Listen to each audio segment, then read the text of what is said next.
Ibu-ibu serta saudara-saudariku sekalian rahimani wa rahimakumullah. Alhamdulillah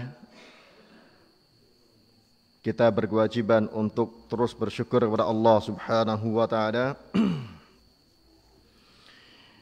Bersyukur terus-menerus dengan memuji Allah Subhanahu wa taala.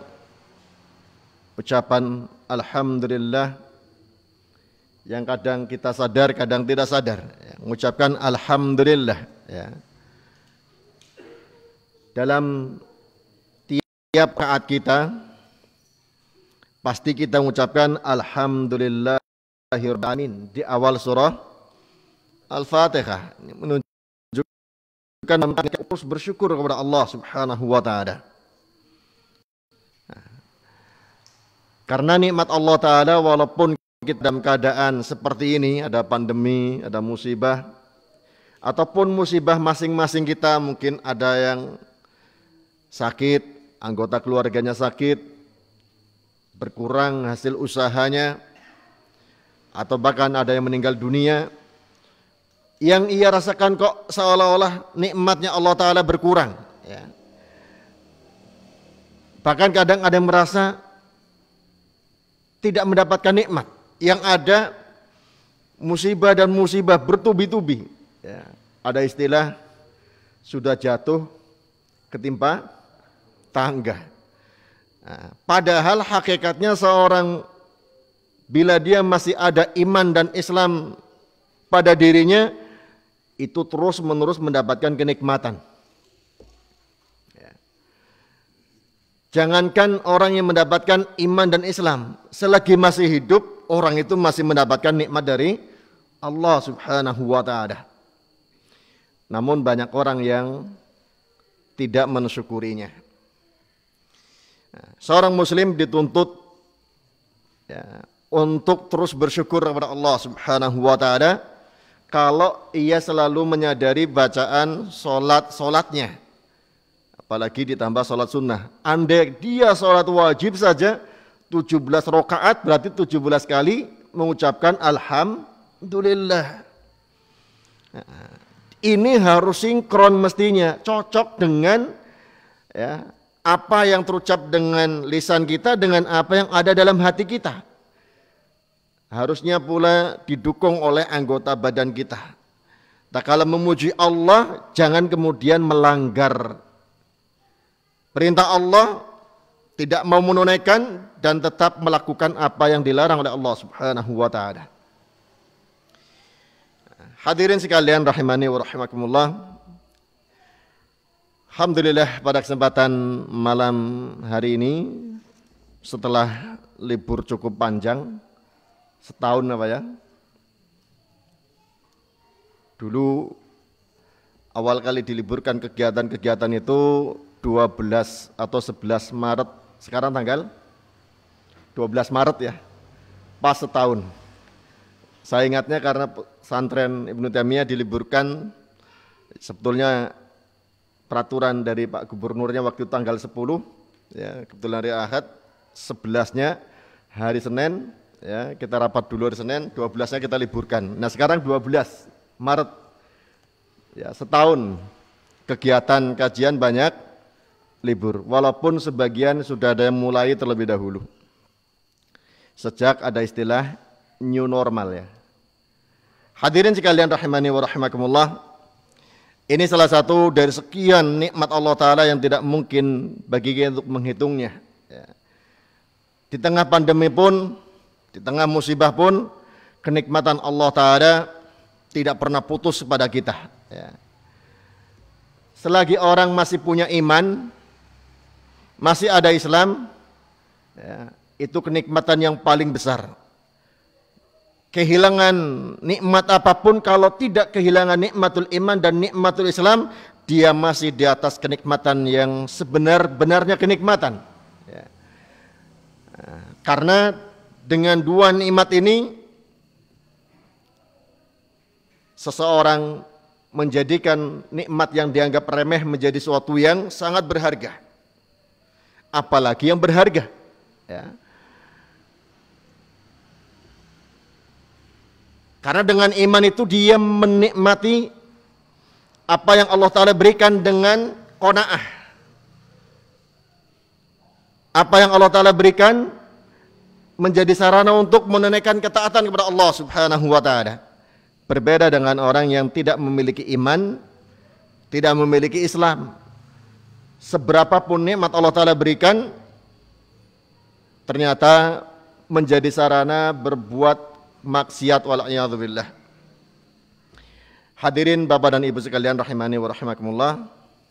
Dan insyaallah ta'ala kajian kita Riyadhus Shalihin kita lanjutkan masuk pada hadis yang ke-9, masih dari bab yang pertama, ya, tentang masalah niat.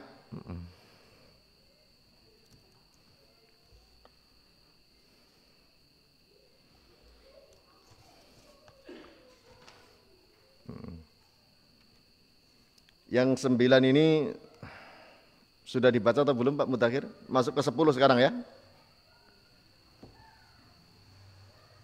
Ya. Seingat saya masuk yang ke 10-nya ya. 9 ini mungkin sudah pernah, kita masuk ke 10-nya.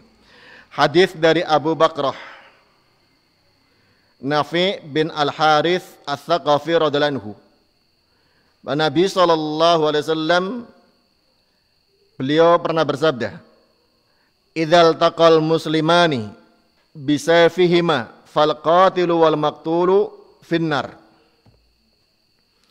Kata Rasulullah sallallahu alaihi wasallam, bila ada dua orang Islam berjumpa, dalam lafaz lain berhadap-hadapan, tawajaha. Bisayfihima, berhadap-hadapannya membawa senjata tajam.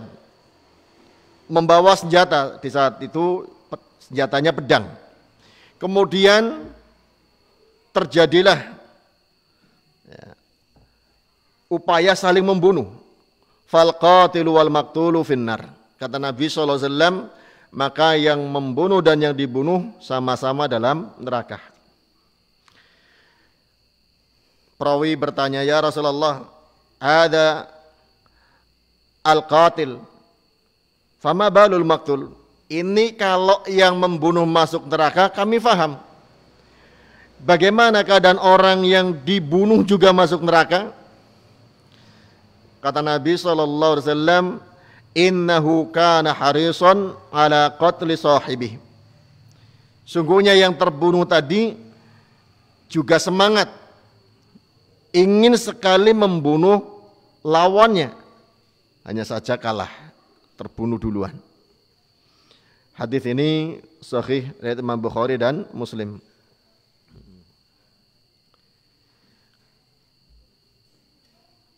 Rasulullah sallallahu alaihi wasallam menyebutkan bahwa kalau ada orang membunuh orang Islam, ya, ini dosa besar. Walaupun yang membunuh juga sama-sama orang Islam. Makanya kata Nabi SAW dalam hadis ini, idzal taqal muslimani, berjumpa dua orang Islam, sama-sama orang Islam.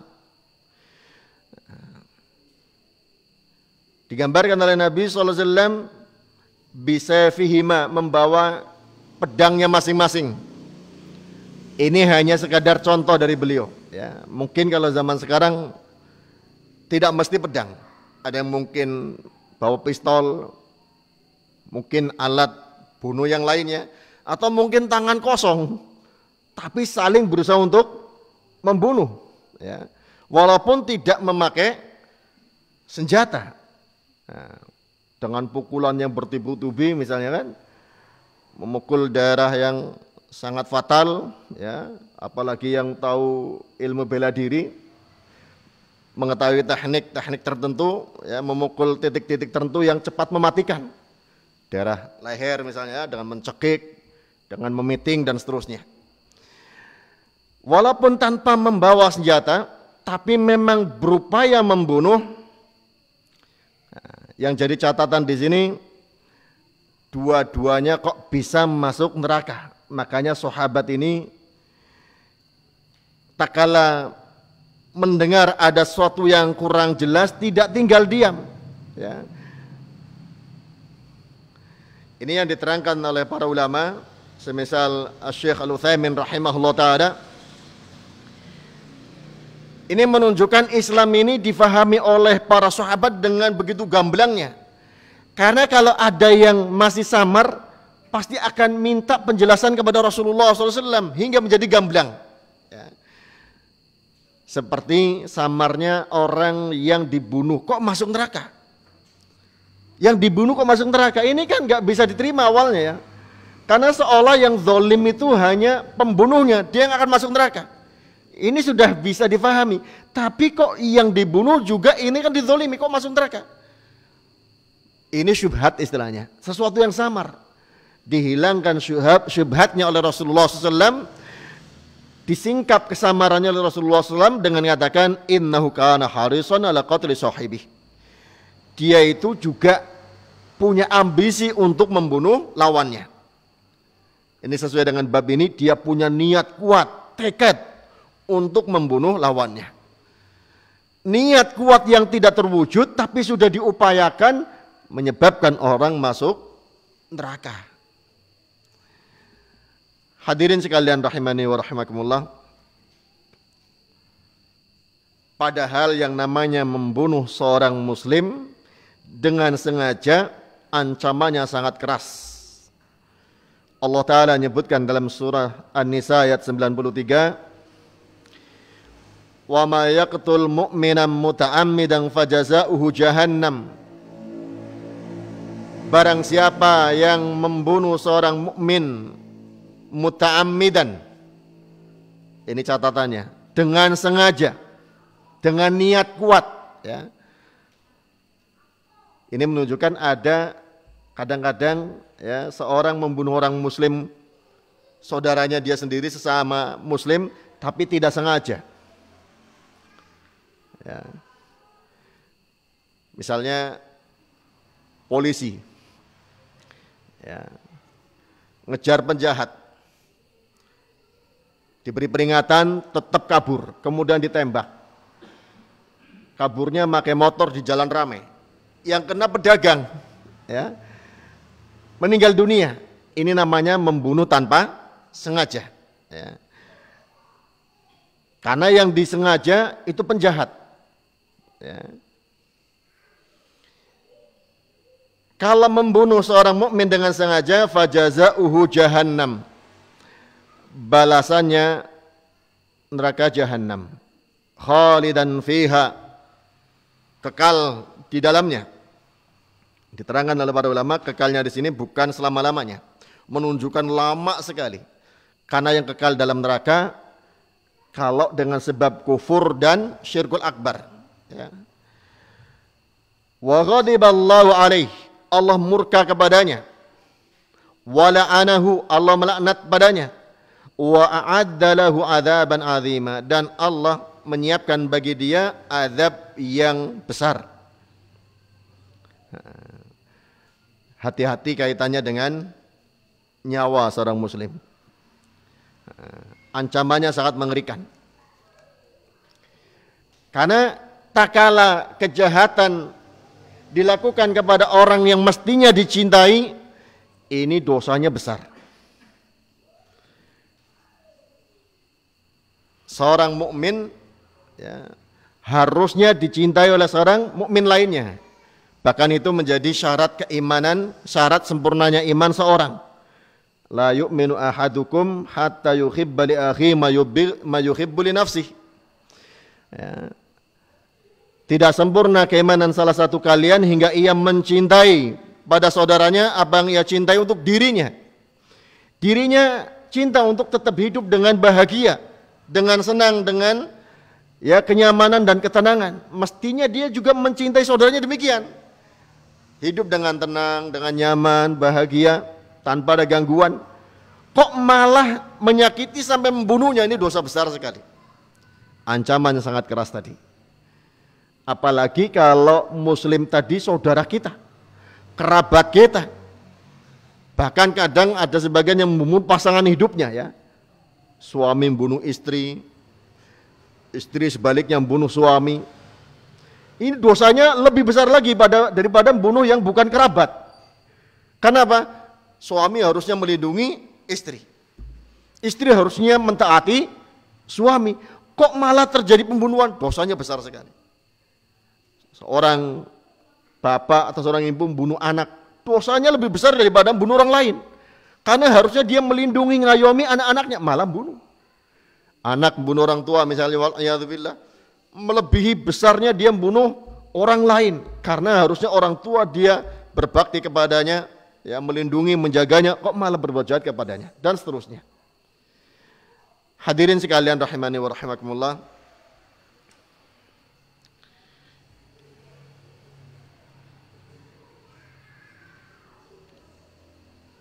Di sini menjadi ada penjelasan penting ya. Kalau ada orang yang bertikai sama-sama mati ya. Zahirnya seolah ya, oh ini tadi yang mendului yang ini, yang membunuh terlebih dahulu. Dia mati belakangan karena luka-lukanya. Nah, biasanya ya, kalau ada yang seperti ini saling membalas, maka perlu diperhatikan. Ya. Kalau ada ya, pertikaian yang menyebabkan saling pukul, maka perlu diperhatikan lagi. Ya. Karena ada sabda Nabi SAW yang mengatakan, man qatala duna damihi fahuwa syahid, wa man qatala duna ahlihi fahuwa syahid. Saya ulangi lagi bacanya, man qutila duna damihi fahuwa syahid, wa man qutila duna ahlihi fahuwa syahid, wa man qutila duna malihi fahuwa syahid. Barang siapa yang terbunuh karena membela darahnya atau nyawanya, maka dia mati syahid.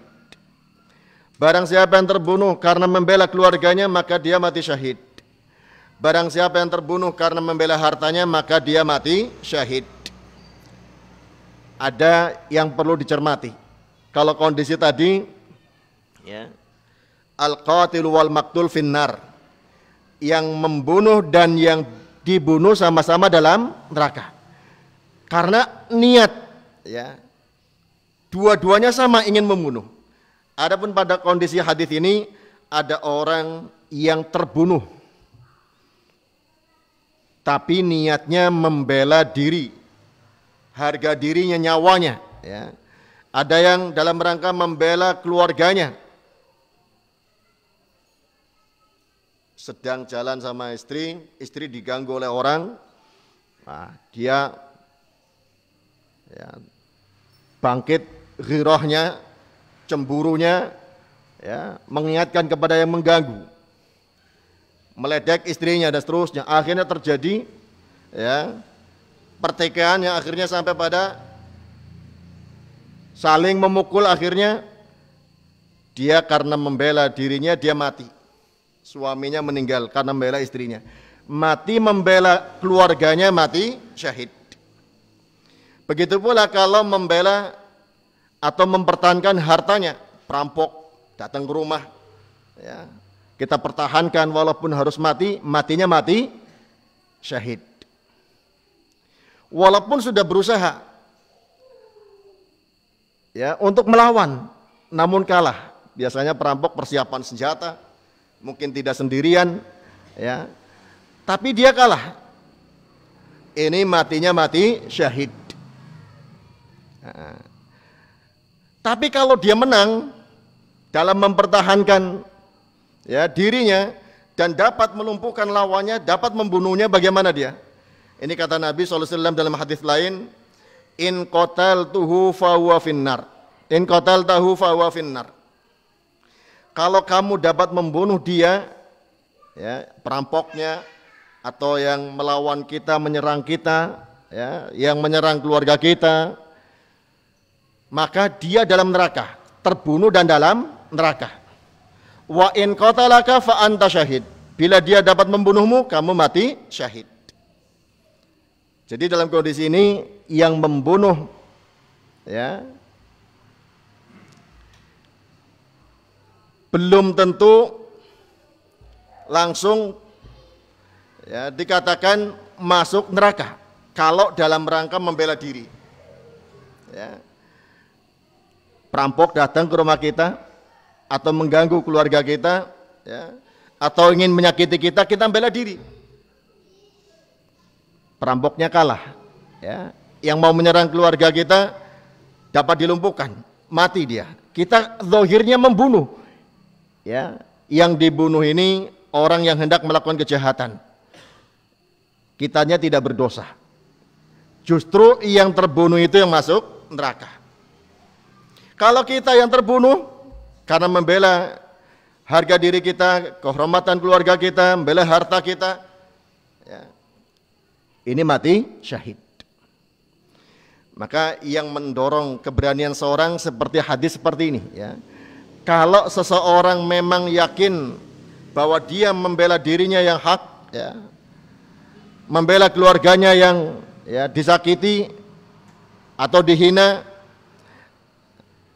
atau dilecehkan, atau membela harta kita, ya, Rasulullah SAW mengatakan itu merupakan kemuliaan. Kalaulah sampai mati, matinya mati syahid. Kemudian hadirin sekalian rahimani wa rahimakumullah, ada pula satu kondisi orang yang membunuh dan yang dibunuh ternyata sama-sama masuk surga. Yang seperti apa gambarannya? Ini terjadi di zaman dahulu, para sahabat tak kalah, ya, di awal-awal Islam dalam berbagai peperangan, ya, ada sebelum masuk Islam berperang di pihaknya orang kafir, membunuh sebagian orang Islam. Yang dibunuh oleh orang-orang kafir ini mati syahid. Kemudian yang dia dalam keadaan kafir dulu berperang melawan orang Islam, kemudian masuk Islam, ya kan? Masuk Islam, kemudian dia berjihad dan gugur mati syahid. Akhirnya juga masuk surga dengan syahidnya. Tapi tentunya ini pembunuhan yang berbeda, ya. Misalnya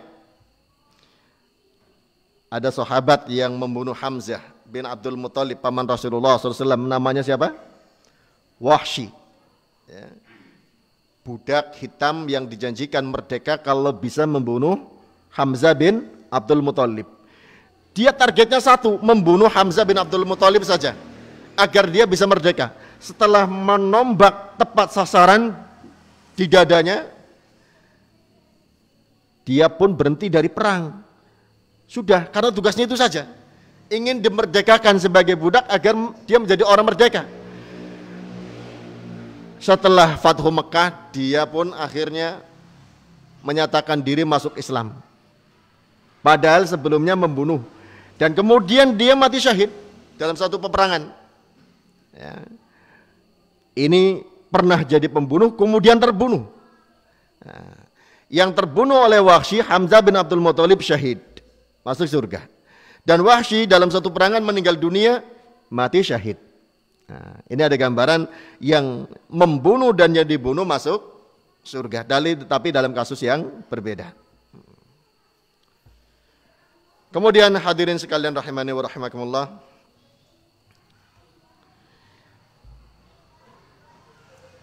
dari sini, dari hadis yang dibawakan oleh Imam Nawawi rahimahullah taala dalam babun niyah ini perlu diperhatikan, ya.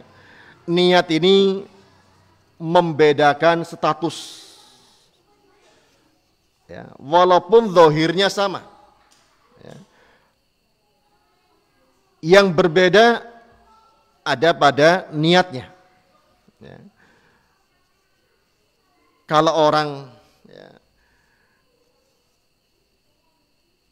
membunuh niatnya, ya, membela keluarga bukan karena kezaliman, ya, membunuh karena dia menjaga hartanya, ya.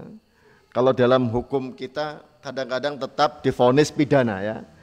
Tapi dalam hukum Islam, ya, ini tetap dihargai sebagai orang yang ya, mempertahankan kemuliaan. Andai kata dia kalah dalam upaya membunuh lawannya, dia terbunuh, dihargai oleh Rasulullah SAW sebagai orang yang mati syahid. Namun kalau urusan-urusan dunia, dua orang bertikai, ya, dua orang saling mencela, ya, tawuran, kemudian sampai pada ya, upaya membunuh. Kalau sama-sama ya, upayanya ingin membunuh lawannya, yang membunuh maupun yang terbunuh sama-sama berdosa. Seperti yang banyak terjadi ya di zaman sekarang, kalau hanya masalah sepele kemudian tawuran. Ya. Tapi kalau membunuh memang dengan cara yang benar, ya, misalnya karena membela diri, membela keluarga, membela harta, atau karena memang tugas dari pemerintah, ya, dalam rangka menunaikan kisos, dia harus membunuh, ya, sebagai algojo atau sebagai aparat pemerintah, ya, yang diperintahkan untuk menjaga keamanan dari para al-bughat, ya, orang-orang yang memberontak kepada penguasa yang sah. Maka ini pun bukan kategori pembunuhan yang zalim, karena pembunuhan dengan cara yang benar. Hadirin sekalian rahimani wa rahimakumullah. Misalnya ya, orang-orang Khawarij, kalau sekarang gampang menamakannya teroris, ya, oleh penguasa dikejar, kalau mungkin ditangkap hidup-hidup, kalau tidak ya terakhir dengan cara dibunuh, ditembak di tempat misalnya. Nah, perlu diketahui ini memang ada dalam Al-Quran yang sering kita baca. Wa in ta'ifatani minal mu'minina tatalu fasliku bainahuma fa in baghat ikhdahuma, ya, kalau ada yang memberontak, ya, faqatilul lati tabghi hatta tafi'a ila amrillah, maka perangilah yang memberontak tadi hingga mau kembali kepada urusan Allah Subhanahu wa ta'ala. Maka di situ sama-sama zahirnya membunuh, tapi justru ini mengemban ya, amanah dari negara yang dibolehkan dalam agama untuk melawan orang-orang yang memberontak.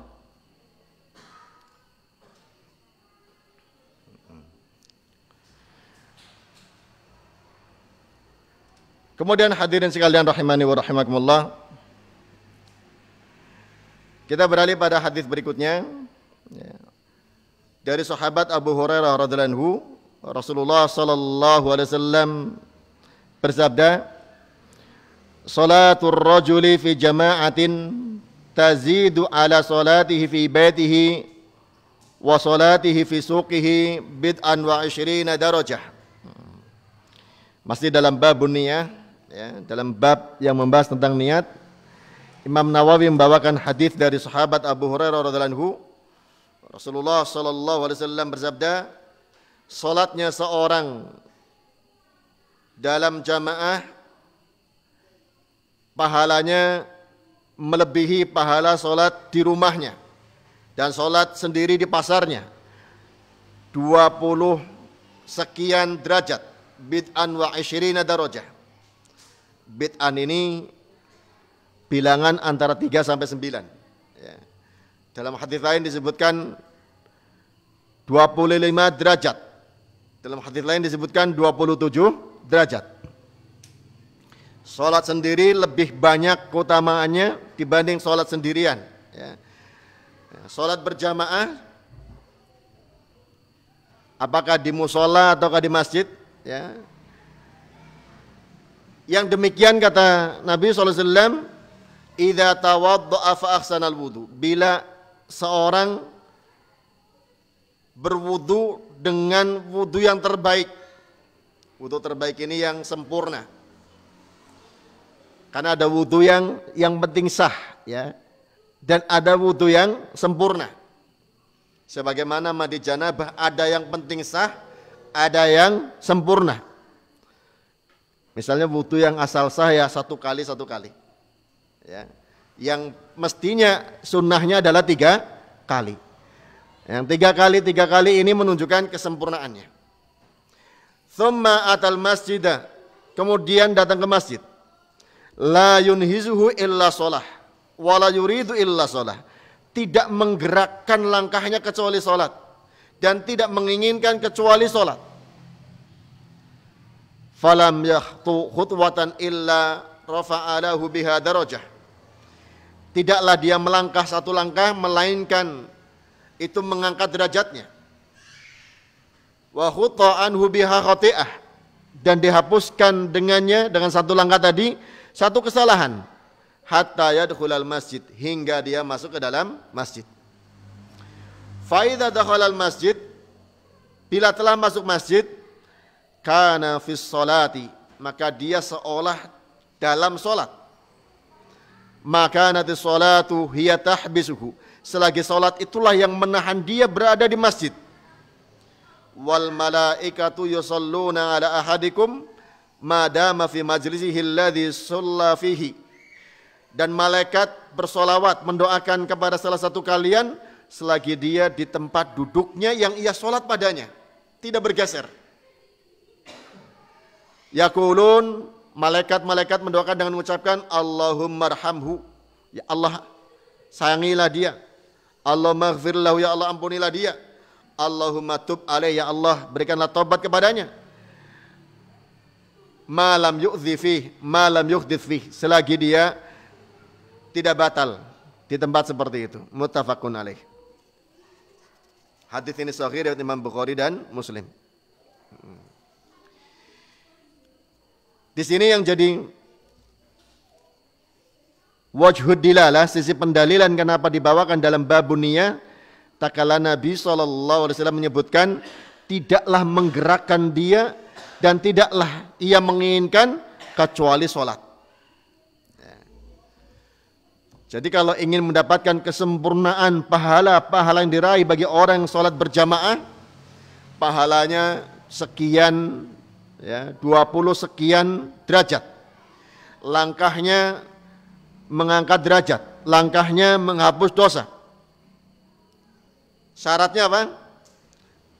Perbaiki wudunya dengan sempurna, tunaikan wudunya di rumah, ya, sebelum keluar dari rumahnya.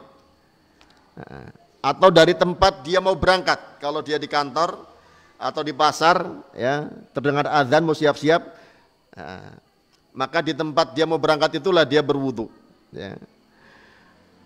Dan yang menggerakkan ke masjid itu tidak lain hanya sholat. Niat utamanya itu, murninya itu. Karena kadang ada orang yang memang dagangnya di emper masjid, ya. Berangkat dari rumah niatnya dagang di emper, bukan di emper persis, ya, di halaman masjid, di halaman atau di luar masjid sana. Berangkatnya mau dagang, tak kala azan ya sudah langsung ikut sholat, ya, berjamaah. Ini berbeda pahalanya dengan orang yang berangkatnya itu murni untuk sholat. Kadang ada yang sekalian lah, saya mau ke toko, iya azan, sudah mampir sholat dulu. Berarti niatnya keluar dari rumah apa? Mau ke toko atau mau belanja, ya. Dari rumah belum wudu, ya dapat pahala, tapi tidak sebanyak pahala orang yang dari rumah sudah wudu, memang niat utamanya mau sholat, ya. Ini langkah kakinya pun dihitung selangkah demi langkah. Kata Nabi SAW, falam yahtu khutwatan, tidaklah dia melangkah dengan satu langkahnya. Ya, itu mengangkat derajat. Satu langkah lagi itu menghapus dosanya, menghapus kesalahannya. Satu langkah lagi dan begitu seterusnya. Keutamaan yang sangat besar, tapi ada syaratnya, ya. Wudunya di rumah, kalau batal itu lain masalah, ya. Di jalan batal, ya tetap lanjutkan, bukan pulang lagi. Wudu di rumah tidak, lanjutkan, tinggal wudu di sekitar masjid. Ditambah lagi kalau ternyata dia tetap di masjid nunggu waktu sholat berikutnya. Maghrib kita sholat, ya, tidak pulang, nunggu isya. Apakah dengan zikir, apa dengan baca Quran atau dengan taklim, maka nanti as-sholah hiya tahbisu, selagi sholat itu yang menahannya, memang sekalian sudah, saya nunggu sholat isyalah. Oh, ada taklim ikut. Ya, kalau tidak dia baca Quran, kalau tidak taklim dia zikir. Di masjid terus memang antara maghrib isya untuk nunggu sholat isya. Ini pahalanya seperti pahala orang yang sholat. Kata Nabi SAW, فَإِذَا دَخَلَ الْمَسْجِدْ كَانَ فِي الصَّلَةِ مَكَانَتِ الصَّلَةُ هِيَ تَحْبِسُهُ. Ditambah lagi malaikat bersolawat, mendoakan. Bagaimana doanya? Allahumma arhamhu, Allahumma gfir lahu, Allahumma tub alaih. Didoakan oleh orang aja seneng ya. Didoakan oleh orang tua bahagia. Ya, didoakan oleh kiai bahagia. Didoakan oleh ulama seneng lagi. Didoakan malaikat. Makhluk yang tidak pernah berbuat dosa sama sekali. Ya. Tapi ada syaratnya tadi. Ya, berangkat dari rumahnya bagaimana, ya, dan seterusnya. Hadirin sekalian rahimani wa rahimakumullah. Ini suatu amalan yang sekali lagi mengingatkan pada pentingnya niat. Ya. Jaga niat.